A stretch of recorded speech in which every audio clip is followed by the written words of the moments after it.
So, welcome to the next and the latest episode of the NRG podcast, The Horse That Asked Why, and Other Stories. So, it has been a fantastic couple of days. We've had a lot of polo, but just to do around the houses, let's just go around what we have before we introduce another fantastic guest. What have we been up to? Let's start with you, Mr. Roscoe Ainsley. What's going on? You're breaking protocol going to me first. Exactly. The last hour has been crazy busy. We've been here on the internet waiting for Nick May to get online because holding our guest up. He spent an hour doing his makeup and hair for this special occasion. He does fanboy a lot with the people we interview, but he's gone to the next level on this. I mean, we've got to get a photo of him, Nick. We've got to get a photo of him, Glenn. I think he's got like a fake tan on as well. Hang on, Roscoe, what about the photos that he had with fans yesterday at the Gold Cup? I actually thought he was lying to us when he told us that, and then he started sending proof through. I think he's paid them. I think he paid them. I don't. I'm gonna have to jump in here. I could not believe, and I have to say a huge thank you to all the people that came up to me. Just want to say, came up to me, not Ross, not Glenn. Came up to me at the semi-finals to say how much they enjoyed the podcast and how much they enjoyed it. So everybody who came up and said thank you and asked for selfies, autographs, all those kind of things. For other than those sick people that wanted your photograph and selfies with you and stuff, Nick's talking about the semi-finals of the Gold Cup in England. Nick's in England at the moment, and we watched the games yesterday, and they were phenomenal games. They were indeed phenomenal games. So leads us to our guests. Yeah, which leads us to our guests. So, Glenn, but before we get that, Glenda, what have you been up to? We've been coaching Ojo Caliente again. Unfortunately, we lost our semi-final against Pueblo McDonough and La Iranita in the Indian Empire. It was an amazing game. We were leading the whole way. They pipped us on the post. We've been watching some high goal. But, Nick, I have some pretty cool information about your parents. Mr. and Mrs. Richard May received a letter from the King and the Queen about what? So today is part of the reason why I'm late back and not able to do this in person. Is today is my parents' 60th wedding anniversary. They've received a letter from the palace, from the King and the Queen consort, congratulating them on 60 years together. My father gets particular praise from His Majesty for having put up with my mother, who spends most of her time looking at pictures of Ross Ainsley. So today is a really, really big day. Fantastic. Well, we've had a lot of fun. Let's get into it. Yes. Right. We watched this gentleman play yesterday in the semi-finals of the Gold Cup. They got pipped at the post. We've been chatting about the game, which I hope we get to do a bit more soon. But he was born November 23, 1985 in Lobos. Father Guillermo got to 7 goals. His uncle Marcelo plays as well. One of the biggest things getting into polo, you won the Patricios against the likes of Facundo Pierres, etc., that you told me were all the similar age to you with Magoo and Polito, etc. One of the biggest wins you had was winning the Pacific Coast Open. As a 15-year-old, got MVP. He had a unbelievable stratospheric, whatever the word is, a really quick rise, and went from 1 to 6 goals in 14 months as a youngster. Unbelievable. And this man he's got a real story to tell. Sapo Caset, welcome to the NRG podcast. Hello, everybody. Thank you guys for inviting me, and we're happy to be here. Sapo, so 2 minutes ago, you were taking the piss out of my hair, and then that's the most understated welcome that we've ever had. So don't do this to me, Sapo. No, well, I mean, now I know who's the star of the show. The stars always they show up late, so we were here 1 hour, but it's worth it. That's so good. Yeah. All right. That is a fair one. But yeah, you're absolutely right. It was an atmospheric rise, as you said there, Glenn. But you've got an amazing story, Sapo, and we want to get into this. We want to get into this. So we sent you a load of questions. Glenn, do you want to lead off with the questions? Now you go with the first one because I'm trying to find them. Okay. So Sapo, can you Glenn's just sort of alluded to it very briefly, but could you just run us through what your journey into polo was like? Because it sounds like an absolutely fantastic, fantastic story. Well, yeah, I mean, I grew up in a farm in Lobos. My father, started to play polo. He was the first one in his family to play. My grandfather only played a little bit. Those days polo wasn't professional a sport, so it was just the weekends with friends and everything. So my father was the one starting to travel. I think his first trip was to England. I think to England by boat. It Wow. took him like 3 months as a groom. So he started when he was 17, 18 years old. And I grew up there in Lobos. Like I said, I went to school there, and every morning and every afternoon riding and stick and bowling. And then we start traveling with the family, following my father. And I knew since I was really really young that I wanted to play polo. I just wanted to finish school and play polo and be a professional polo player. And that's what I did since then. And did you finish your schooling and look to go to university, or polo was it? No, polo was it. I mean, no, I never thought of studying anything, to be honest. My mother just told me, I mean, please finish school, because I was playing professional. I think my first game I played a 12 goal in America when I was 13 years old, 12, something like that. Wow. With 0 goals. And then, my father was traveling, and then I started playing with, he was putting me in his teams, in the medium goal. So I started to play with him. And I used to miss, I mean, I didn't go to school for many months. But when I when I went back to Argentina, I went to school because that's what my mother wanted for me to do, so I don't lose my friends. That now I can see that she was right at that moment. I just wanted to play polo, but it was okay to do that. So you go through as a 14-year-old, you go to Santa Barbara with your father, you go on 1 goal, you went to 3 goals, you got to play with Memo, and your handicap went up so quickly. But then it said here that your father then took you out of international polo and took you home. Is that why? What happened there?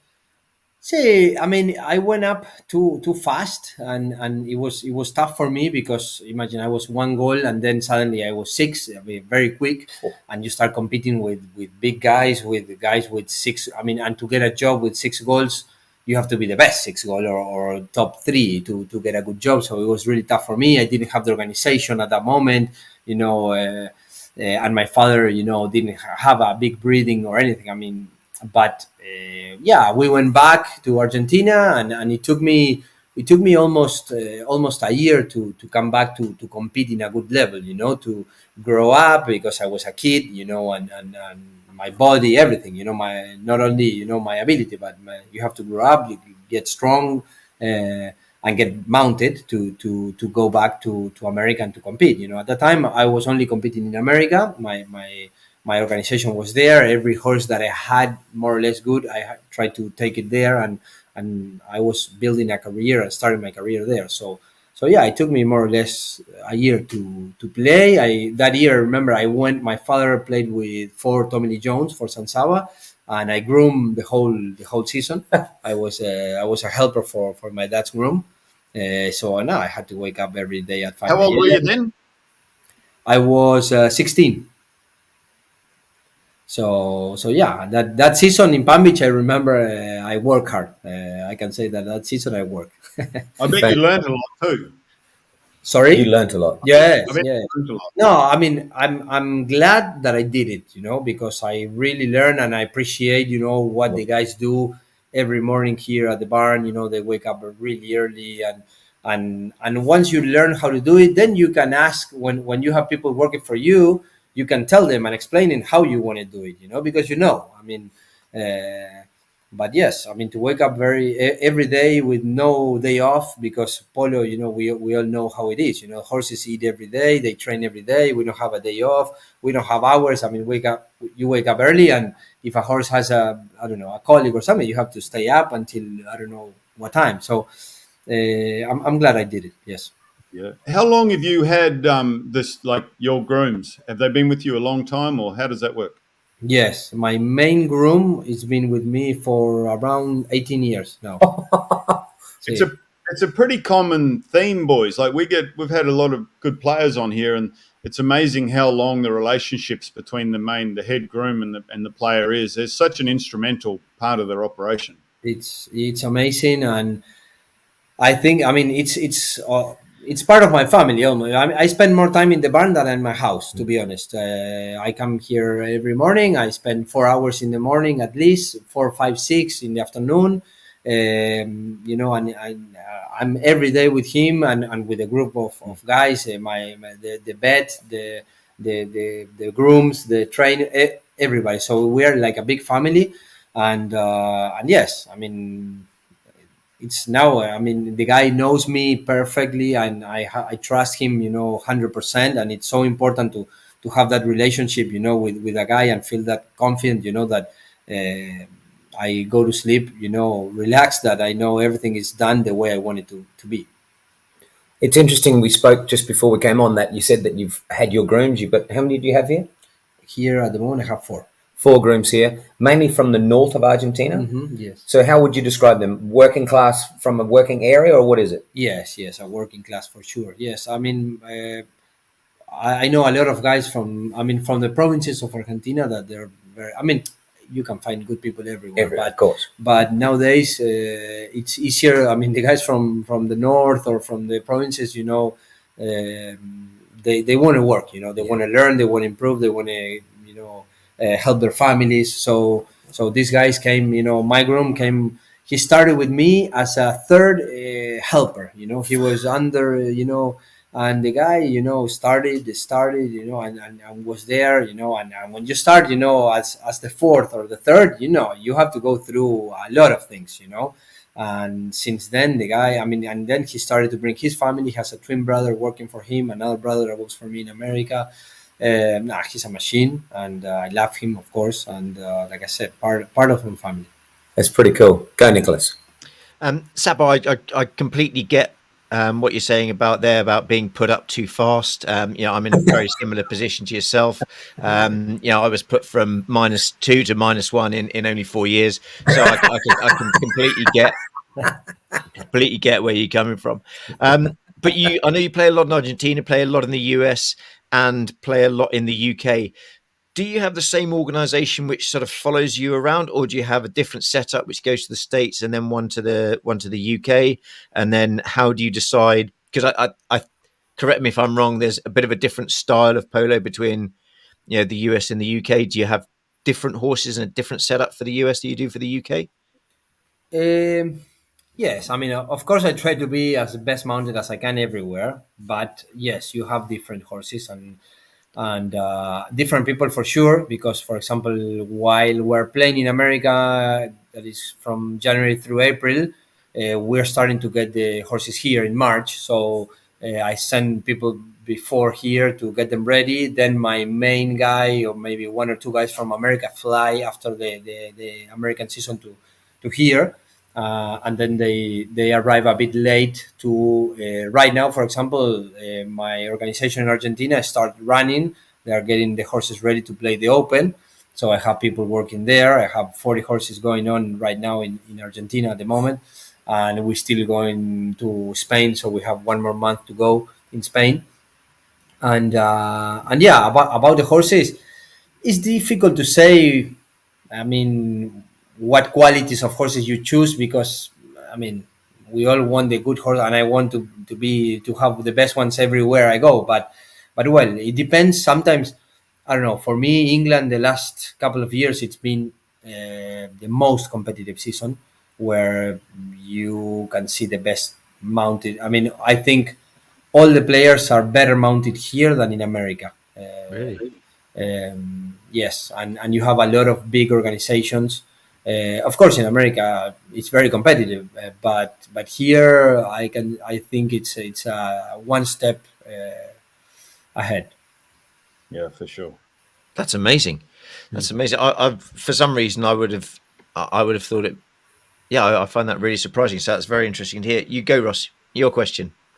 Actually, I want to go wheel it back a little bit. You're talking about your day and how it's broken up at the barn and so forth. Where does the training? Because it's quite well known that you're a phenomenal trainer from a fit. Well, it's always been talked about that you're super fit and you take your fitness really serious and you're eating and all that sort of stuff. Can you walk us through that? Yes, see, since well, yeah, I started to train many years ago. I was young, and I had back problem, like my sciatic nerve, Yes, or sciatic. Yeah. Yeah. and I was really young. So I said, no, this is, I mean, it's not good. It's not good, I mean, if I was 20 years old and I have these problems, my lower back, and so I had to do something. So since then, I started to train, and I got, at the beginning, like everything, I didn't like it, but then, I started training more and more, and now I think everybody's training, and now I like it and I enjoy it, and I like that part of the day, and I take it very seriously, and also my diet as well. I've been doing like paleo diet since maybe 4 or 5 years now. Of course, I take my days off, like everybody. I like pizza, I like ice cream, I like cheeseburgers, like everybody. But I try to eat healthy, and to put good fuel in my body, because I work with my body, and also because I want to compete at the highest level, and I don't want to give any advantages. So I try to do the best I can. And so, we train every day. I mean, every day, either before we come to the barn or after. I mean, or sometimes we come here, we have check the horses, have some mate, and around 10, whatever, we hit the gym, for an hour every day. It doesn't matter if we play practice or we ride, or, I mean, we train the body, and then we train the horses. And even the days that we have a game, we can do something in the morning, like the other day we play the quarterfinals. We play at 3, and in the morning we went to the gym with the team to do something, to move the body, to wake up the body a little bit.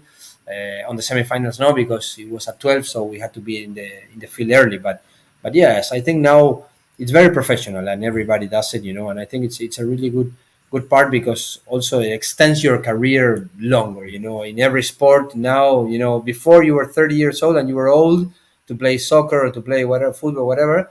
And now you can see guys play 35, 36, they still play, because I think it's because of that, the diet, the training, and everything. For sure. A question with the paleo: is it paleo diet? It's meat and vegetables. Is that the It's meat, vegetables, and fruit. It's for no sure sugar, no no dairy, no harina, carbohydrate? um, Carbohydrates. carbohydrates, Yeah. exactly. So Nothing processed. if you eat, if you have a big pizza and you go, right, well, I'm having a Sunday, I'm going to have ice cream after that. How do you feel the next day? If you're, No, it's amazing. I mean, not that same day, I can tell you. I mean, you feel like, when you eat and you say, Yeah. oh, I eat too much. I mean, it's amazing how your body can, I mean, once you do the paleo, you can feel the difference of how heavy and how much work your body has to do to process all that food. It's amazing. And then you start thinking, wow, I did this every day, so my yeah, body was working, I mean, double. It's a habit, I think. It's a habit, and you have to get organized, because you cannot eat everywhere, or and anything. So you get out of your house and you have to bring some fruit, some cereal, something, because if you, I don't know, you go to polo, for example, at 12, and you go in the middle of, I don't know, you cannot have anything there. No, you cannot have a sandwich, you cannot have anything. So you have to get organized. But uh, I think at the end it's worth it. yeah, for sure, for sure. And Sapo, just going back to your routine, is it mainly weights? Is it mainly cardio? Is it mobility? Is it core? Or is it a sort of combination of all of those things? No, it's a combination. It's a combination. I'm thin. I'm always thin, but I was thinner, and I had no muscle before, so I had to put some weight on with weights and that. But it's a combination of everything, no? Okay, fantastic. Um, I'm just scrolling back through the questions that we sent. I have a question. Glenn, go. So, just on a bit of the timeline of what you did with your stuff, especially in America. In 2009, in Florida with Lechusa, there was quite a bad incident that happened with the horses. It was I'm not actually sure. Can you talk to us about that? Because it said in here there was 21 horses died on the semi-final of the US Open just before because they'd had injections of a legal supplement that had been incorrectly mixed. Yes. What happened? I mean, it was legal. It wasn't. It was a at the end of the day. At that day, of course, we didn't No. know what was going on. But what happened then was the laboratory got the formula wrong. I mean, they got it wrong, and they got like the horses died because of selenium. Selenium, too much selenium. Too much selenium. So Oh, man. Is that what it was? Selenium. it was Yeah, so that. I think it was something like they were supposed to have 0.01 and they gave them 0.1. Like it was something like that. Even if you get this, like we don't have any selenium in the soil in New Zealand, the same as in Guyra in New England where I grew up. And we supplement selenium all the time. And the odd racehorse guy gets the mixtures a little bit wrong and their feet can fall off. Like it's an amazing thing. Like without it, they tie up and you're in all sorts of trouble. But if you get it a little bit wrong, you can have all sorts of repercussions. No, it's amazing. Well, imagine. So the to laboratory did it. Say the laboratory did it, and we sued the laboratory after that because I mean, but no, it was great. I mean, I think that was probably the worst day of my career by far. Imagine, I mean, I was at home. We had to play the Sunday game, in front of the crowd and everything at 3 p.m. I was at home at 1, have a finished lunch, whatever. My groom called me and said, "We are going to the field now in a minute. One of the Vargas horses died here in the barn." Oh wow, shit, fuck. Why? Okay, well, I'll meet you at the barn, at the game. Sorry. Great. Well, half an hour later, my groom called me again. Said, "Che, no, another one died on the way to the field. They opened the trailer, dead. One horse dead." So what? 2 horses? Wow. What happened? I don't know. No, the vet is a bit nervous. He's not here. He stayed there with one horse that he was not feeling well in the barn. He's coming now. Our horses are fine, but some of Juanma was playing with me. Juan Manero. Juanmas are a bit weird. They're feeling weird. Bueno, I'm going. I go now. So I hang up the phone and went straight to the field. And when I arrived to the field, Juanma's horses, he had a couple that they were not feeling. They were, when they have colic, they want to, go to the floor, and one of mine was starting also. I said, and we called the vet, and we asked him, "Chip, what's going on?" He said, "I don't have idea." I gave him we gave what was it? Biodil was called by Biodil. That we use that in Argentina and we use it in America.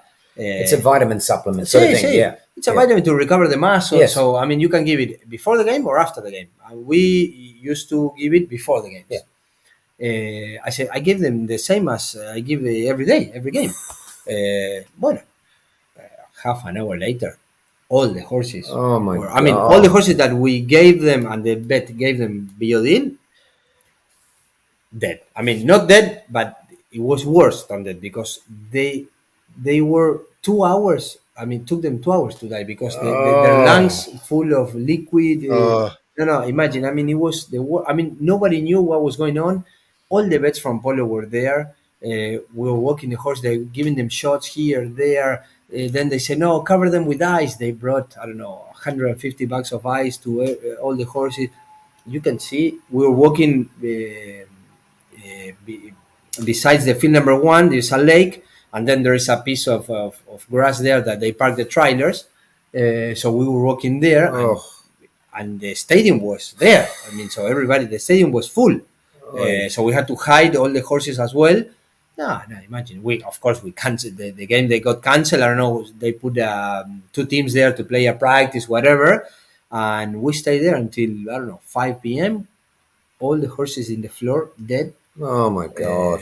No, horrible. I mean, the picture I have from that day it's We horrible. put a lot of faith in the companies that produce things for us. We put a lot of faith in them. For Yeah. sure, yes, and I imagine, mean, and the crazy thing, we were playing the first semi-final or the first game. The next day, White Birch was playing the other game, Yes, the and other they semi. had the same pack No. of Biodil, and they didn't give it to the because they knew, and they Oh, had the same, and because we give it we played the day before, and we give it before the games, they Oh. give it after the game. And they were lucky. So, guys, something that you won't know is after that, and obviously that is a horrendous thing to have happened. In 2011, he was back in the US. He won the CV Whitney, won the US Open, and got the best string of the Open and was raised to 10 goals. Yes. wow. How was that? Run us through that. No, that was nice. I mean, see, that was a hell of a season. I mean, after that, 2009, then in 2010, it took us a year. Imagine, I mean, No. we lost our best 25, 21, One. 21 horses of the organization, the top three of every four of each of us. So it was very difficult to.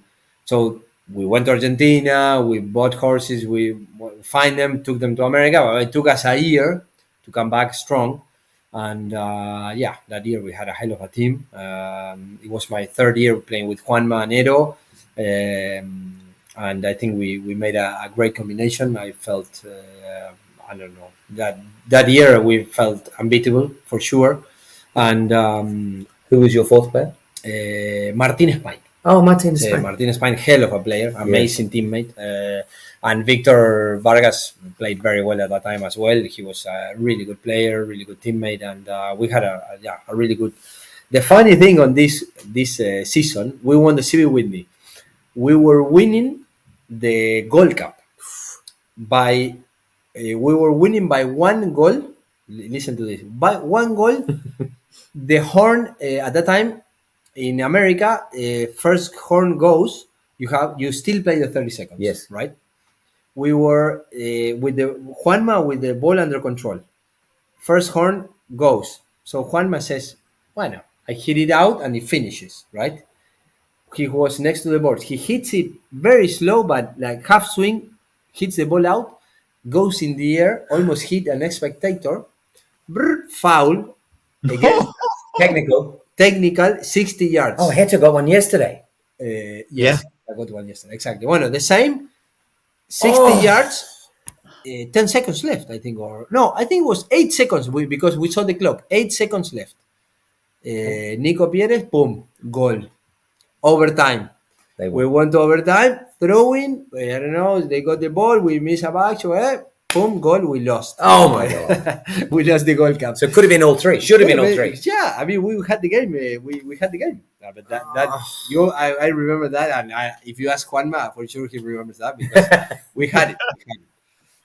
So 2011, 10 goals. 2012 was also an interesting year for you Yes. as well, wasn't it, Sapo? Yeah, it was interesting. Yes. I was reading about this. This sounds unbelievable. Just talk us through what 2012 was like for you. Well, it was a good season because we arrived to the final of the US Open as well that year, in the second year in a row. For me personally, it was hard. I mean, also I'm gonna tell a bit of the inside that nobody knows Please. much about it. Go. I was 10 goals, so it was my first year with 10 goals. So Vargas, he used to play with the Merlos with 10 Yes. goals, with the both 10 goals, and he said, "I'm never gonna play again with two 10 goalers."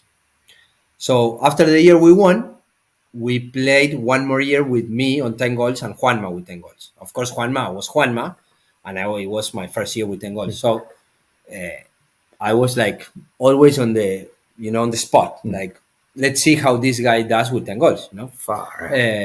So I was under pressure. We didn't do much in the CV Whitney, didn't do much in the Gold Cup, and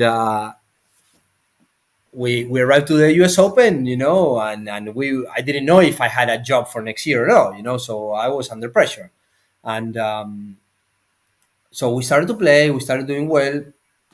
We arrived to the quarters, something like that, and I got a meeting with the boss at the time, they told me, okay, if we arrive to the U.S. Open to the final, you have a job for next year. That was the No, that was no, the no pressure. yeah, exactly.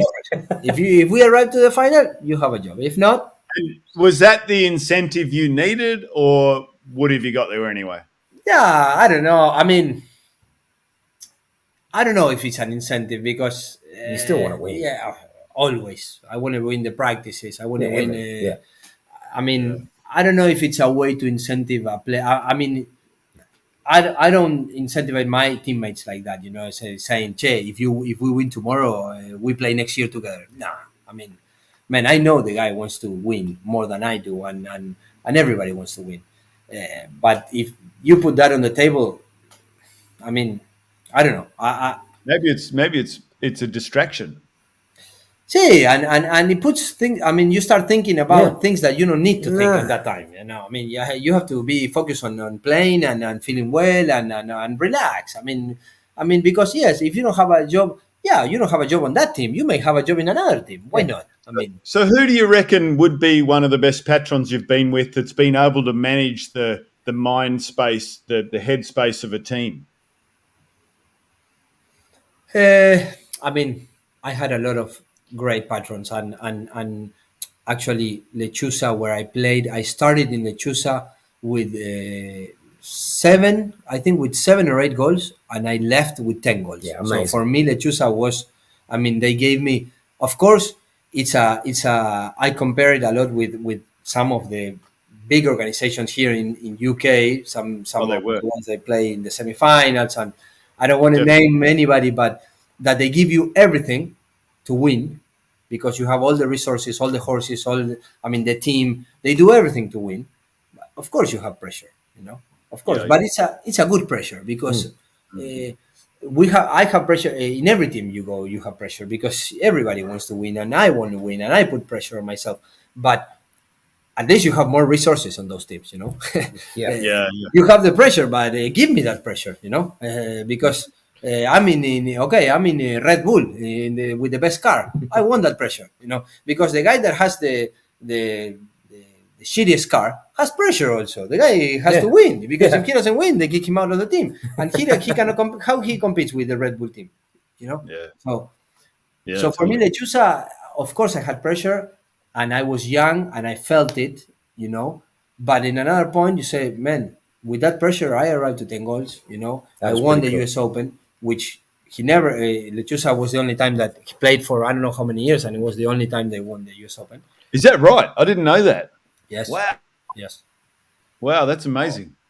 So yeah, and sorry, I went. No, that's good. I asked, It wasn't you, Sapo. It wasn't you that It took was us off Ross again track. because It we wasn't haven't you that finished. took us off track. It was Ainsley took us off track. So we're back in 2012. Yes. You've had the meeting. Go from there. We had the meeting. So, we arrived to the semifinals. On the semifinals, of course, we had a really tough game. I think it was against Valiente, or I don't remember who. And I was feeling bad. I was feeling more or less because I had an ingrown hair on my leg from riding, of course, that all the riders have and all the players have. So I went to the doctor before the semifinal, and I showed him what I had. I had some pain, and he said, "No, yes, you have an infection. Take these pills. Or no, go to the pharmacy, buy these antibiotics, take them, and you'll be fine." Great, thank you. I went, bought the thing, start taking them. I played the semifinal. I was feeling better. After 3 4 days, I quit, and I quit Antibiotic. the antibiotics. I stopped them, because I was feeling better, and I had the final in 2 days or one day. So I said, I was young, didn't give a fuck. So We all did it. basically, I went to the final. We played that day. We lost. sorry, after the semifinal that we won in overtime. By the way, we won in overtime. I was like relief, you know. Yeah. I said, like, I got a job. I got a job. You know, so now I'm going to enjoy the final at least. You know, I was like, I had 3 days. I was in heaven. You know, I was in the final of the US Open with a job next year. I was, you know, feeling great. Well, we played the final. We lost against. We were winning by 2 goals, I think, or by 1 goal in the halftime, and then we ended up losing by against Sakara that year. The thing is, I went home feeling more or less feeling bad. I took a plane. I arrived to the farm, and I was feeling very bad. I stayed one day there in the farm, and by the next day, I went to the doctor because I was feeling, you know, with very very sick. I couldn't breathe. Uh, I went to Lobos, and they said, no, go to Buenos Aires to have a better check. So I went to Buenos Aires, and as soon as I got into the hospital, they left me there. I had all my lungs full of liquid, like 80%, and I had a bacteria that went into my blood. I mean, it was there in the skin, and because I stopped the antibiotics, you know, it went into the blood, and I had a, I don't know how to say it, but like a thrombosis. Yeah. Thrombosis. Thrombosis. I had a thrombosis in my leg here, and no, I was a mess. I was in coma for, I don't know, 15 days. I don't know. So Ross, they put him into a medically induced coma. It says for 6 days, but he was in the hospital for a whole month. Sí, bueno, Man, that's serious. Yeah, it was That's proper blood bad. poisoning. That's blood poisoning, isn't it? no, I mean, the doctors, when I woke up and everything, they told me we were amazed how you came walking because your lungs, I mean, I remember that I had like a very short breathing, you know, Yes. because that I said, yeah, like I was, my heart, it was going, you know, faster and faster because I right. couldn't breathe. And I said, you were lucky that your heart didn't stop because one more day, maybe you're done. So yeah, I lost like 12, 30 kilos in the hospital. I was in bed for a month there. No, that was amazing. Amazing. Oh, Wow. Good to come out the other side of that one. Yeah. Sabo, Nina Clarkin talks about she's tried to emulate your swing and the way you hit the ball. You've developed a very characteristic sort of swing and how you hit the ball. What are the areas of the game that you're constantly focusing on to improve when you're training? No, I like to train. Yeah, I train almost every day some penalties. I try because I think that gives me the timing, the right timing to hit the ball, give me confidence. Then, to be honest, this last year or year and a half, I've been training in myself the mental part of my. Yes, I think. I mean, all my shots. I think I don't know if, of course, I can improve a little bit more, but I think they're already. You know, once you have a swing and once you know.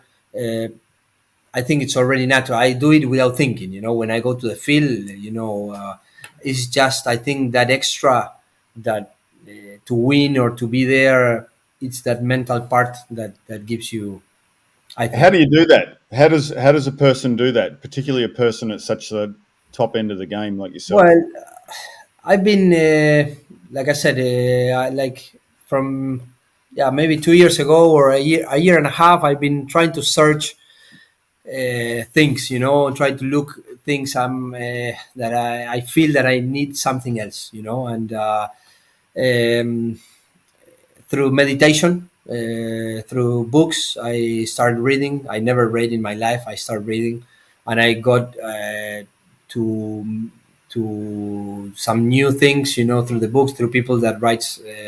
A couple of guys on the internet. I follow some of them on Instagram, and I try to do some online courses that they do. Some yoga. I think it helps you also not only your body but your mind.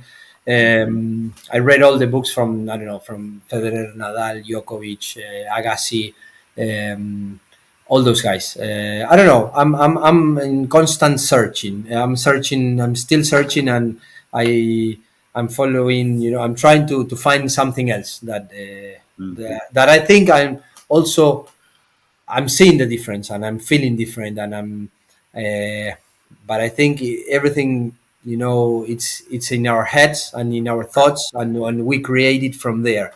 So Um, even I mean, you can tell me, but you arrived to 10 goals, but yes, but I feel that I have much more to give, and I'm searching that. I have and I have a lot that I want to accomplish that I didn't yet, uh, and I feel that it's there somewhere that I'm trying to. I don't know if I'm explaining myself right in No, English. you are. yeah, You're doing well. I that, guess Really good. my question from hearing that, and I love the fact that you're saying that you want to improve yourself. How do you help Chris, Santi, and Alejandra from your team from this year?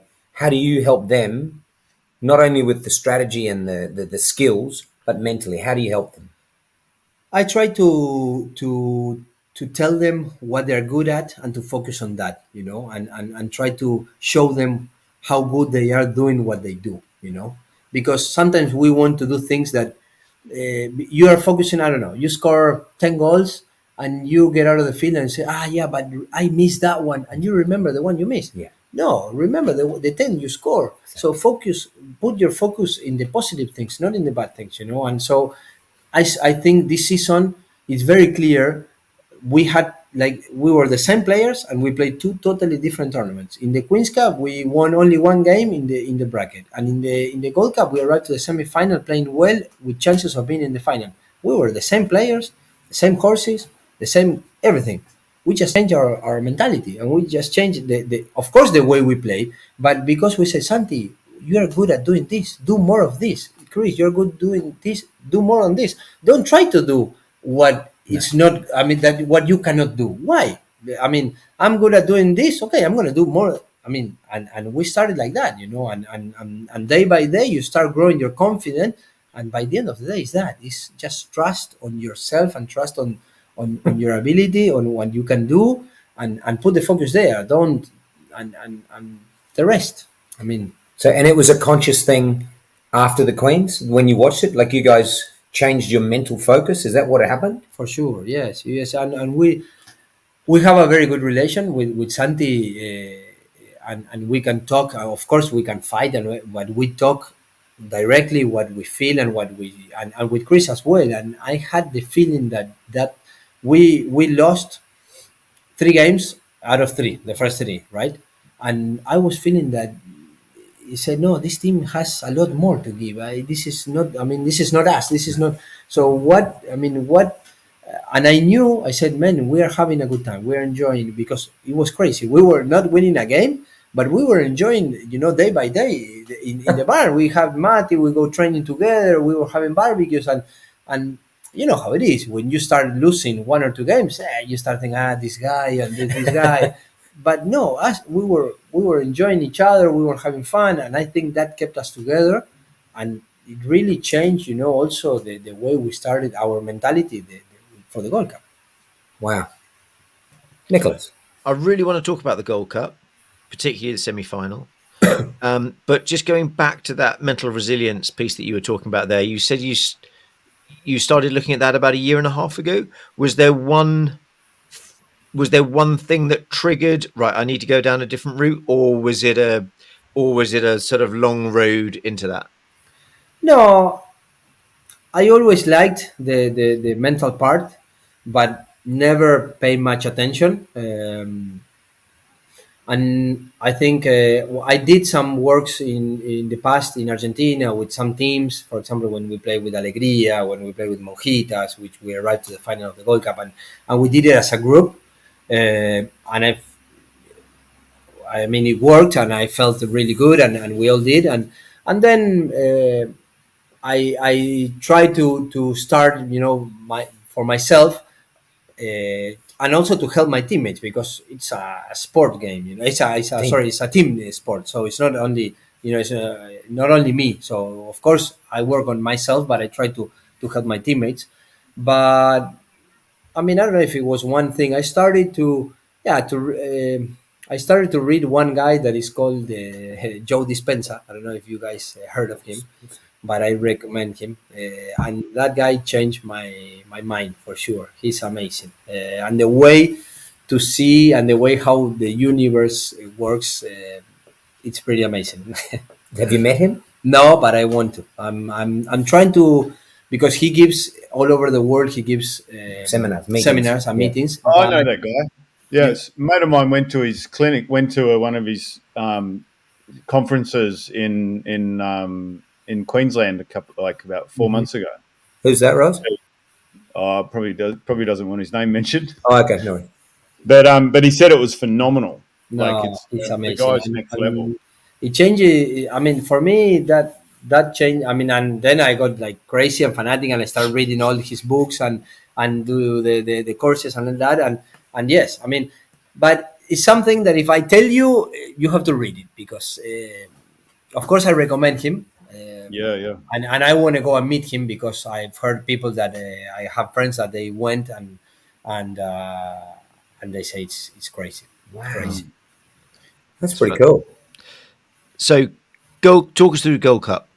How that all unfolded, because to see you guys play on Wednesday was an absolute pleasure to watch you guys play some phenomenal polo. But talk us through how things unfolded. Well, yeah, it was for us on.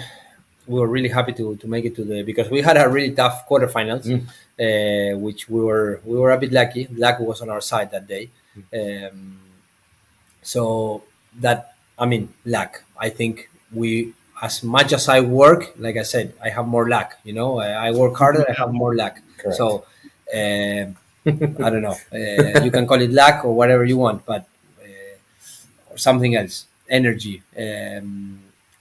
And we planned that game. I think the strategy for that game was perfect. I mean, for our game against Dubai, that they are an amazing team, and we planned it, and we did what we said that we were going to do, and the game went the way we wanted.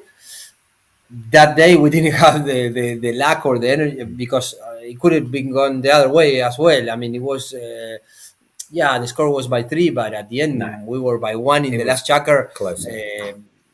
And I mean, I'm happy for how the team played, how Alejandro played. I think is the best day I've seen him play since I met him. I told him that yesterday. He played amazing. I thought he was brilliant. I thought he was fantastic. Yeah, he played amazing. But we planned that. We planned to give him the ball. We planned to give him more because we knew that they were going to leave him alone a little bit at the beginning, So, and then the game will change, and that's what they did, I mean, Heta had to go back with him Exactly. many times. Exactly. Took Heta out of the game. It was brilliant. Exactly. Yeah. So we planned on that. We spent, if you see us there with Santi and Chris, every day. I mean, we won on Saturday. Then on Sunday we said, want to relax, but Monday we were like 2 hours every day, watching at the games and what they do and what they don't and what we do and yeah, of course we wanted. I think we could have been in the final. That's the only thing that today we regret. But we gave everything. So Yeah, I mean, from my perspective, to see that level of open running polo was brilliant. As an aspiring patron, to see the patron being used, actively being used. I mean, he must have been made absolutely delighted with the goal that he scored. He must have been delighted with that. He was crazy, and he was mad because I stole him 1 goal. he shoot 2 goal, and he was going in, and I tap it at the end. He tap it, and the checker said, "You stole me 1 goal." But yeah, I mean, you guys playing really nice, and to seeing you shooting from distance, I think that you scored, you hit some amazing neck shots, some amazing cut shots. It was just from the type of polo that I like to watch, which is big, running, open, big passes. Absolutely fantastic. And I was, I don't know if you could pick it up, but the crowd was really rooting for you guys. It was an amazing, it was a fantastic atmosphere. Say thank you very much. We felt the crowd was with us, and a lot of people wanted us to win. I mean, we are a new organization. I mean, Marqués de Recal is a new organization, second year here in England, and yeah, and last year we made it to the quarters. It was the first year. This year to the semifinals. So well, hopefully, next year to the finals. We'll see. You heard it here first. You heard it here first. Absolutely. Brilliant. What else? What else do we need? I've got it. Yeah. I'll go, Rob. Sapo, can you talk us through your logo and your name? Yeah. Well, my name, I mean, it doesn't have much. I mean, my father, when I was young, very young, I don't know, 3, 5, something like that, I used to play outside the house at night with the little. We have some little frogs in Argentina like this, tiny. So I used to play with them, and he started calling me Sapito, Sapo, Sapo, Sapito, and since then, I mean, I don't have memory, since I was really young, I'm Sapo. So maybe it's a question to ask him. But and then my logo, well, I use that Sapo, and a guy from Argentina that helps me with the social media and all that says, well, we have to make you a logo that so everybody knows in the world of polo what is.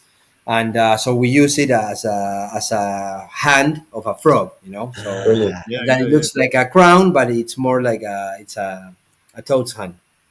Yeah, it's cool. That's cool. That is very cool.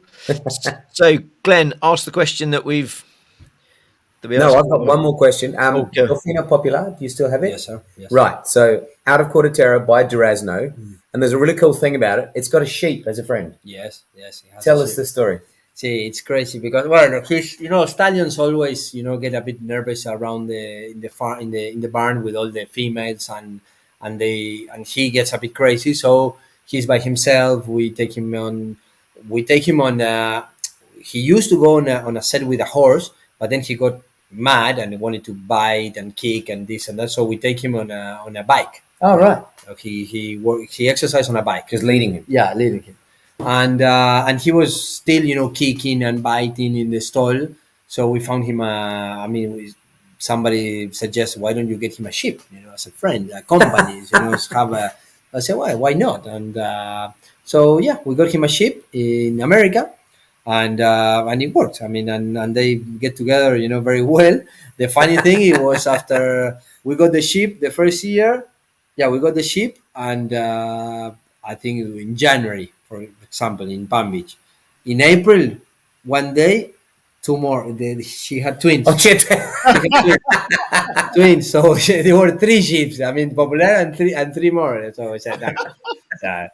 So we at the next season we just left the 2 kids, in pasture, and we brought the sheep. Yeah, the one. Oh, God. I guess it'd be wrong of us to talk about the cassettes without talking about Tommy Lee Jones more, because he was quite influential in what happened with your father. Tell us about the relationship and how your father was with Sansaba and Tommy. See, my father, yes, played for him. My father, my uncle, they played for Tommy for many years. Actually.